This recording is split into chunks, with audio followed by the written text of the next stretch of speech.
The laughter began before she even reached the table. Crystal chandeliers shimmered above the grand ballroom as members of the city's wealthiest families exchanged amused glances. Hidden phone cameras quietly lifted from beneath designer handbags and tailored jackets, eager to capture what everyone expected would become the most humiliating moment of the evening. At the center of it all sat Ethan Blackwood, 32, billionaire, unmarried, feared in every boardroom he entered. Tonight, however, his own relatives had arranged something they believed even he couldn't escape. When the final invited guest unexpectedly cancelled, they insisted that the empty chair beside Ethan be given to a young hotel kitchen employee who had been helping backstage all evening. Emily hesitated before accepting.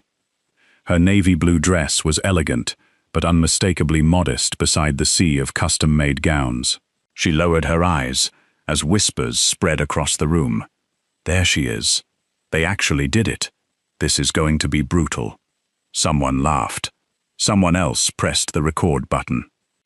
Emily reached the table, clearly wishing she could disappear. Then Ethan slowly stood. He looked at her for several silent seconds. Every conversation in the ballroom faded.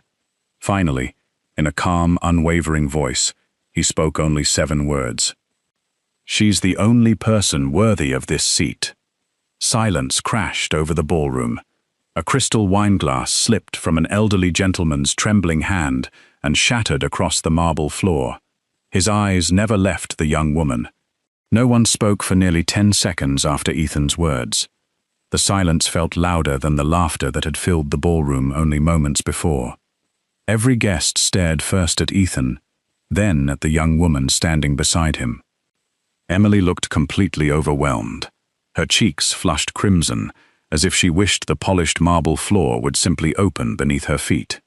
She had spent the entire evening helping the kitchen staff plate desserts and refill serving trays. Less than 15 minutes earlier, the banquet manager had rushed backstage, apologizing for an unexpected request. "A guest cancelled at the last minute," he had explained nervously. "The hosting family insists every seat at the founder's table must be filled. They asked whether one of our staff could step in temporarily." Emily had tried to refuse. She knew she didn't belong among billionaires, politicians, and corporate dynasties. But the manager looked desperate. "If we decline, they'll blame the hotel." She couldn't say no. She had borrowed a simple navy evening dress from another employee, tied back her hair, and quietly followed the hostess into the ballroom, believing she would simply sit through dinner unnoticed. She had no idea she was walking into a carefully planned humiliation. Across the room, several members of the Blackwood family exchanged uneasy looks. This was not how the evening was supposed to unfold. Officially, the annual Blackwood Legacy Gala celebrated another profitable year for Blackwood Holdings, one of America's largest investment groups. Newspapers described it as a charity gala. Those who belonged to the family's inner circle knew better. Every important decision was made during this dinner. Business alliances, board appointments, future leadership, even marriages. For generations, the Blackwoods had believed power should never leave the family. Ethan had become the only exception. At 32, he had transformed one struggling technology subsidiary into the most profitable company within the Blackwood empire. Investors admired him, employees respected him, financial magazines called him the future of American business. His relatives called him something very different, a threat. If Ethan eventually became chairman of Blackwood Holdings, decades of quiet favoritism, hidden financial arrangements, and inherited privileges would almost certainly disappear. He believed promotions should be earned. They believed loyalty mattered more than competence. The conflict had been growing for years. Tonight was supposed to weaken him. His cousin Richard had proposed the matchmaking gala weeks earlier. "Public image matters," Richard had told the board with an easy smile. "Shareholders like stable family leaders." It sounded reasonable. What Richard never admitted was that he had carefully selected nearly every guest seated around Ethan's table. People who enjoyed gossip. People who loved public embarrassment. People who would eagerly spread videos online if the evening became entertaining. When the invited socialite cancelled because of a delayed international flight, Richard saw an even better opportunity. Instead of leaving the chair empty, he quietly instructed the hotel manager to find someone unexpected, someone who obviously didn't belong, someone Ethan would immediately reject, someone the room would laugh at. He never expected Ethan to refuse playing his role. At another table, Richard tightened his jaw. "What is he doing?" he whispered. His younger brother leaned closer. "Relax. Give it 5 minutes. He'll send her away." But Ethan didn't. Instead, he pulled out the chair beside him. "Please," he said softly. Emily looked around, uncertain he was speaking to her. I don't think. You've been standing all evening." His voice remained calm. "You deserve to sit." For the first time that night, someone looked directly at her, instead of looking through her. She slowly took the seat. The room remained strangely quiet. Most guests had expected arrogance. They found courtesy instead. One elderly woman frowned. "He's performing." Another guest shook his head. "No, he doesn't fake respect." Across the ballroom, the elderly gentleman who had dropped his wineglass had yet to sit down. His name was Charles Whitmore, one of the original investors who had helped finance Blackwood Holdings nearly 40 years earlier. Age had slowed his movements, but never his memory. He continued staring at Emily with growing confusion. There was something strangely familiar about her face. Or perhaps, not her face. Something else. A tiny silver pendant rested just below her collarbone. It seemed ordinary, old, almost worn smooth with time. Charles narrowed his eyes. His heartbeat quickened. Where had he seen that pendant before? The answer hovered just beyond his memory, refusing to reveal itself. Meanwhile, Emily nervously folded her hands beneath the table. She could still feel hundreds of eyes watching her. "I really shouldn't be here," she whispered. Ethan turned toward her. "I disagree." She looked surprised. "You don't even know me." "No." A faint smile appeared on his face. "But I know something about character." Emily blinked. He continued quietly enough that only she could hear. "Most people reveal who they are by how they treat someone they believe has nothing to offer them." His eyes briefly scanned the ballroom. Tonight, a lot of people have introduced themselves. Emily followed his gaze. Around them, the whispers had already begun again. But this time, the laughter had disappeared. Dinner resumed, though no one seemed interested in the food anymore. Conversations became little more than whispers hidden behind crystal glasses and carefully practiced smiles. Across the ballroom, dozens of curious eyes remained fixed on Ethan and the woman sitting beside him. Emily kept her hands folded neatly in her lap. She had spent years learning how to become invisible. Working in luxury hotels taught her an unwritten rule. Guests noticed spotless tables, perfectly plated meals, and polished silverware, but rarely the people responsible for them. Being overlooked had become strangely comfortable. Being the center of attention felt unbearable. "I'm sorry," she said quietly. Ethan glanced toward her. "For what?" "For whatever this has turned into." She offered a nervous smile. "I think I accidentally ruined your evening." He almost laughed. "My relatives have been trying to ruin my evening for years." That unexpected answer caught her off guard. She looked at him for the first time without fear. "You don't seem angry." "I usually save anger for problems worth solving." "And this isn't?" He looked around the ballroom. "No, they're simply revealing themselves." Emily followed his gaze. Elegant dresses, perfect tuxedos, diamond necklaces worth more than most homes. Everything sparkled. Everything felt strangely cold. "I've never seen people work so hard to impress each other," she admitted. Ethan smiled faintly. Neither have I. A waiter approached with the next course. Emily instinctively moved her chair to help him set down the plates. You don't have to do that anymore, Ethan said. She shrugged. Old habits. When you've carried trays for years, you automatically make room. The waiter thanked her quietly before walking away. Ethan noticed something unusual. Every member of the serving staff who passed their table smiled at Emily. Not the forced smile employees gave wealthy guests. A genuine one. One young waitress discreetly squeezed Emily's shoulder before continuing toward another table. A chef standing near the kitchen entrance gave her a thumbs up. People trusted her. Not because of her title. Because of who she was. So, Ethan asked, how long have you worked here? Almost 6 years. And before that? Emily hesitated. I was in college. What did you study? Biomedical engineering. The answer surprised him. I thought you worked in hospitality. I do now. What changed? For a moment, she simply looked down at the tablecloth. My mother.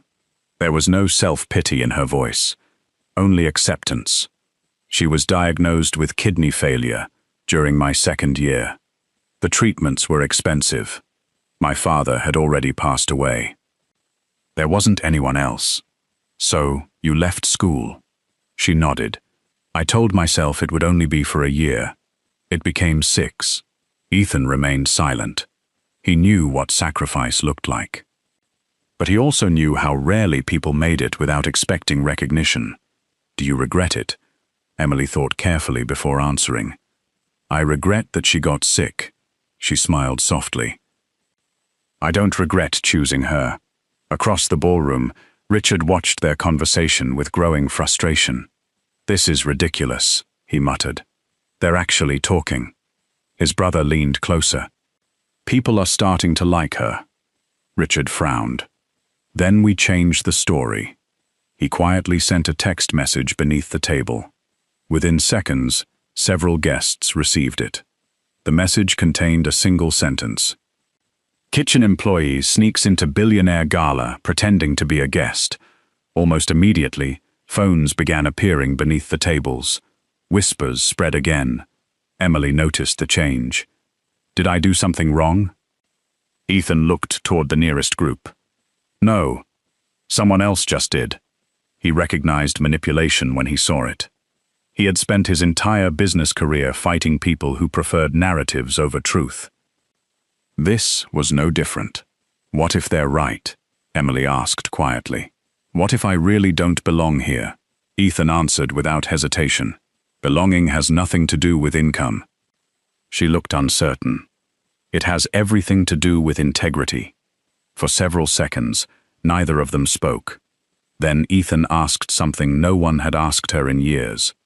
If you could go back, would you finish your degree? Emily's eyes brightened for the first time that evening. In a heartbeat. What field? Tissue regeneration. You still read about it? She laughed softly. Every week. I borrow medical journals from the public library. I know that's probably strange. No. Ethan shook his head. It's impressive. She looked embarrassed.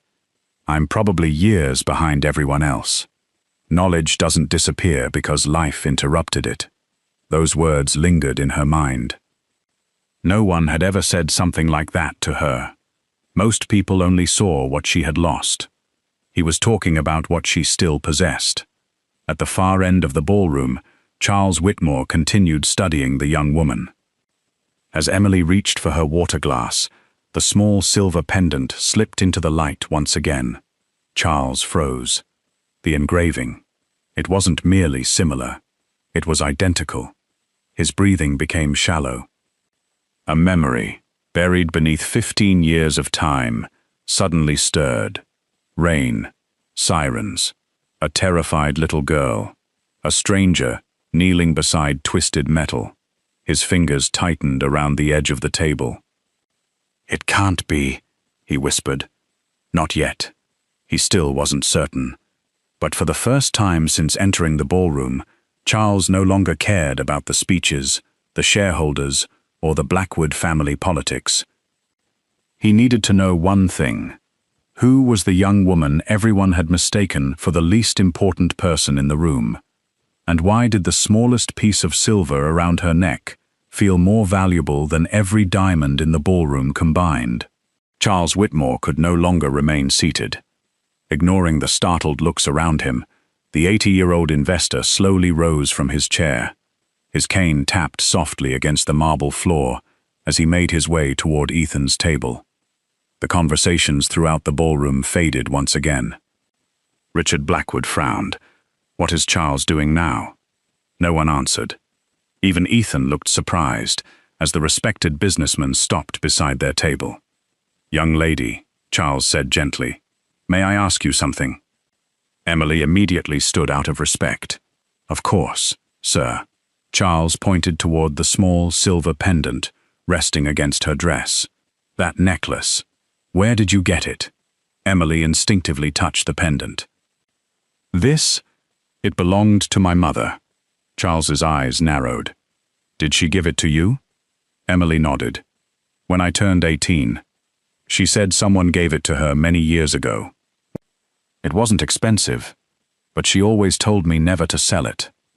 Charles swallowed hard. His hands trembled almost imperceptibly. "Did she ever tell you why?"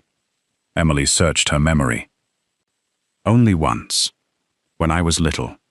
She said it reminded her that doing the right thing doesn't always change the world, but it can change someone's world." Those words struck Charles like a bolt of lightning. He closed his eyes.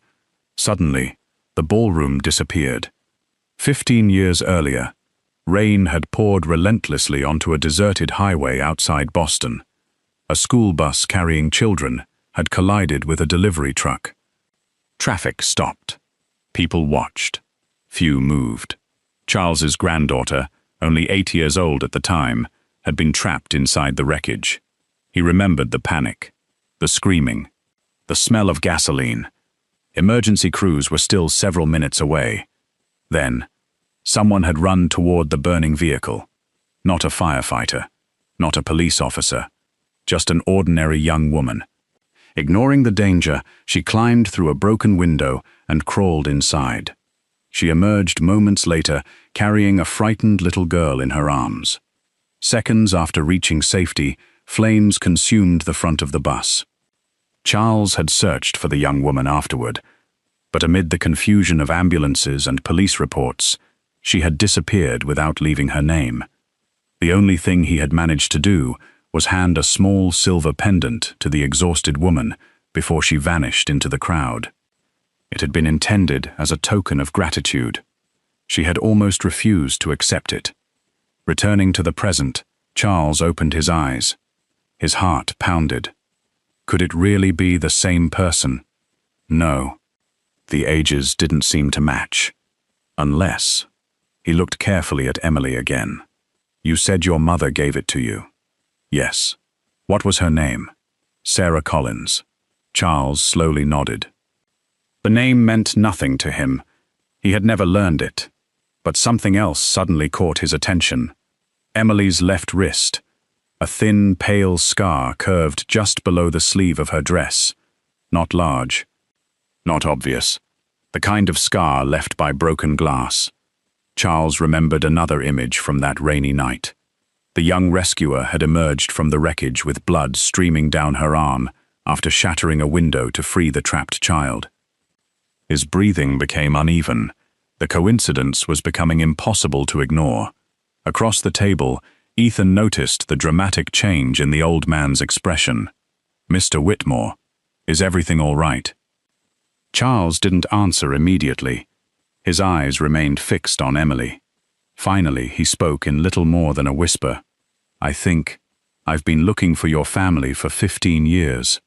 Emily looked completely confused. "My family?" Charles gave a slow nod. 15 years ago, my granddaughter was trapped inside a school bus after a terrible accident. The ballroom fell silent. Every conversation stopped. I've spent years trying to find the people who saved her. Emily's brow furrowed. I think you have the wrong person. Charles smiled gently. I don't think I do. He turned toward the guests. That pendant was mine. I had it engraved after my wife passed away. There isn't another one like it. A quiet murmur spread across the room. Emily lowered her eyes to the necklace she had worn almost every day since turning 18. It was my mother's, she said softly. She never talked much about where it came from. Charles nodded. Then perhaps she wanted you to remember the lesson instead of the reward. For several moments, Emily remained silent. Then, almost as if opening a long-forgotten drawer in her memory, she spoke. I remember the accident. The words were barely above a whisper. I was 13. My mother and I were driving home after visiting my grandmother. When we saw the smoke, she stopped the car before anyone else. Several guests leaned forward. Emily continued quietly. I wanted to stay inside the car. I was terrified, but my mother ran toward the bus. I followed her. She unconsciously touched the faint scar on her wrist. The emergency door was jammed, so I climbed through a broken side window. A collective gasp rippled through the ballroom. There were children crying everywhere. I remember one little girl who couldn't unfasten her seatbelt. My hands were shaking so badly that I could barely undo it. My mother lifted the younger children out through the window. I passed them to people waiting outside. Her voice cracked. I wasn't brave. I was just too scared to leave them behind. Charles closed his eyes. That was the detail. No newspaper had ever reported that 2 people had entered the bus. Witnesses only remembered seeing an adult woman carrying children to safety. No one had noticed the frightened young girl inside, helping one child after another escape. His granddaughter had told him about her many times. The big sister, she had called her. The girl with trembling hands who kept saying, "It's okay. We're getting out together." Charles opened his wallet with unsteady fingers. Inside was an old, faded photograph. It showed his granddaughter recovering in the hospital, smiling beside a handmade drawing. A child's drawing. A bus. A little girl with long, dark hair reaching through a broken window. Above the drawing, written in uneven crayon, were 5 simple words. "Thank you, brave big sister." Emily covered her mouth. Tears filled her eyes. "I've never seen that before. My mother never told me." Charles smiled sadly. "She never contacted us. She refused every interview. She disappeared before anyone could even learn her name." He looked around the magnificent ballroom. "Tonight, many of you laughed because you believed this young woman had nothing worthy of admiration." His voice grew firmer. "But before any of you knew her job, before you judged her dress, before you decided whether she belonged in this room, she had already spent 15 years carrying a quiet act of courage that most people in this ballroom will never equal." No one spoke. Several guests slowly lowered their phones. Others avoided looking at Emily altogether. Across the table, Richard Blackwood felt the mood slipping beyond his control. Recognition was replacing ridicule. Respect was replacing mockery. He clenched his jaw. If he couldn't destroy her with laughter, he would have to destroy her with something far more powerful. A lie. By the following morning, the gala had become the most talked-about event in the city's business circles. Not because of the charity auction, not because of the billion-dollar investment announcements, but because of a 7-word sentence. "She's the only person worthy of this seat." Clips of Ethan standing beside Emily spread rapidly across social media. Millions praised his composure. Just as quickly, another video appeared. This one told a very different story. The footage showed Emily entering the ballroom from a service hallway, followed by carefully edited clips that made it appear she had deliberately approached Ethan's table. Dramatic music had been added. Anonymous captions accused her of staging the encounter to attract a billionaire. Within hours, gossip blogs repeated the same headline. Hotel worker schemes her way into Blackwood family gala. The timing was too perfect to be accidental. Ethan knew exactly what it was: a coordinated attack. He instructed his security director to preserve every version of the videos before they could be deleted or altered. "Find the original recordings," he said, "and don't tell anyone you're looking." Meanwhile, Emily returned to work as if nothing had happened. She scrubbed countertops, carried supply boxes, and prepared breakfast service while strangers whispered as she walked past. Some employees defended her, others avoided her. She had experienced enough hardship to recognize a painful truth. People often preferred a dramatic lie over an ordinary truth. Late that afternoon, Ethan visited the hotel through a private entrance. He found Emily organizing food donations that the kitchen planned to deliver to a neighborhood shelter. "You shouldn't be here," she said softly. "The reporters are outside." "I didn't come for reporters." He noticed several unopened envelopes on a nearby table. "What are those?" "My university transcripts." She smiled faintly. "I finally requested copies." He looked at her. "You still want to finish your degree?" "I've always wanted to. I just stopped believing it was possible." Ethan didn't answer immediately. Instead, he picked up one of the folders. The impossible has a habit of becoming possible when people stop listening to those who underestimate them. For the first time in years, Emily allowed herself to imagine a future she had buried long ago. That future was interrupted the next morning. Blackwood Holdings held its quarterly board meeting. Every director attended. Major shareholders filled the observation gallery.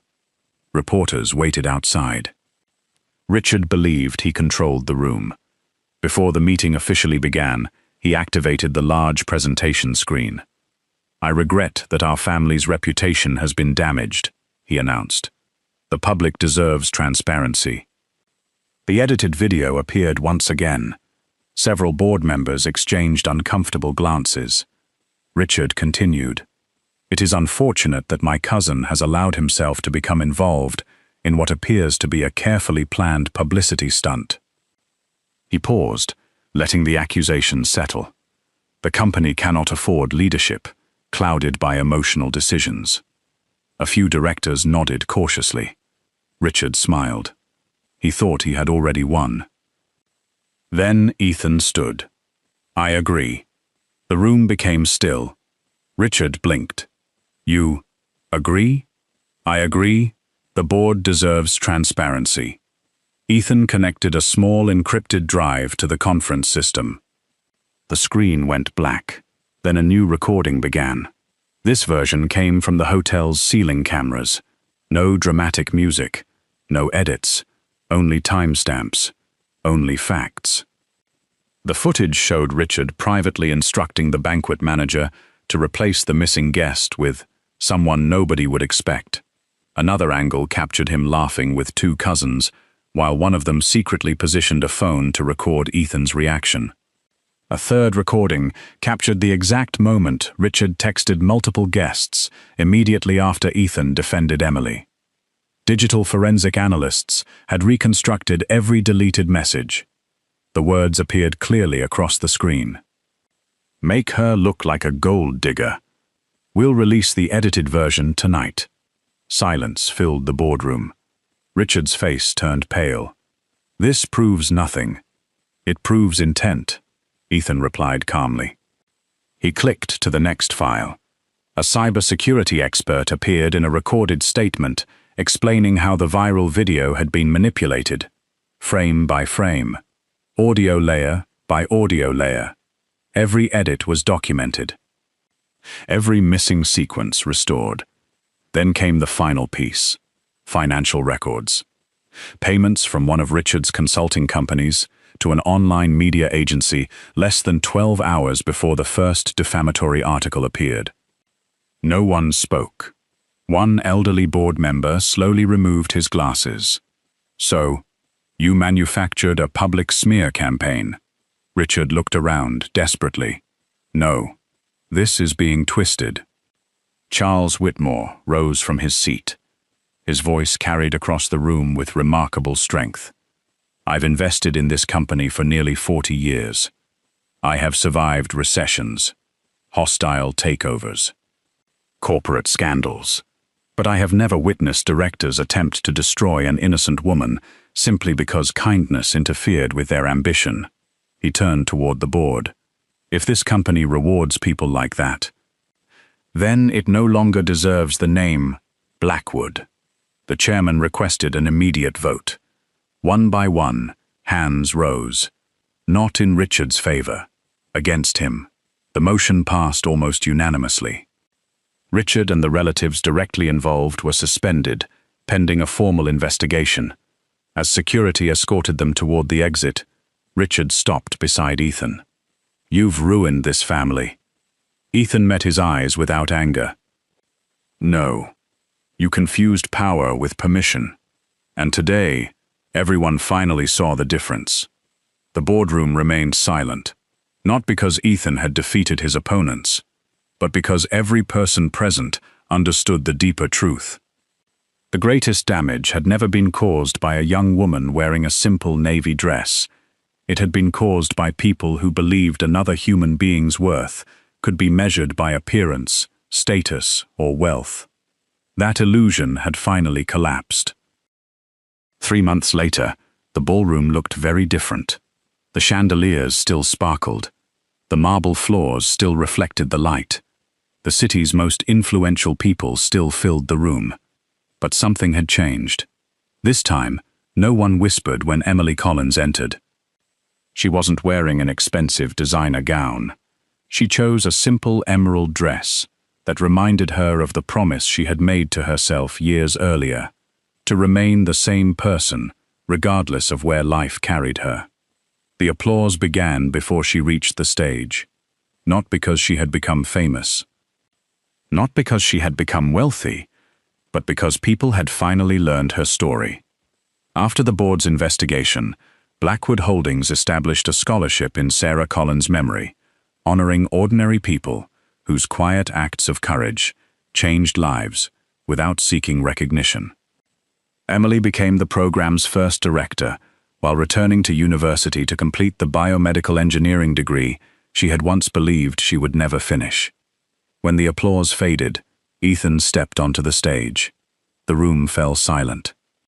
He looked around at the same society that had laughed only a few months earlier. Then he spoke. The joke was never about her. His voice was calm. It was about the people who mistook kindness for weakness. No one moved. No one looked away. We judged a woman by her dress. We measured her worth by her profession.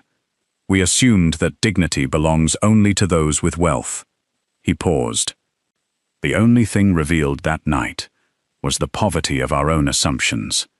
The silence that followed felt completely different from the silence on the night of the gala. Then, it had been shock. Now, it was reflection. Several guests who had laughed at Emily approached her one by one. None of them offered excuses, only quiet apologies. Emily accepted every one with the same gentle smile. She never reminded them what they had said.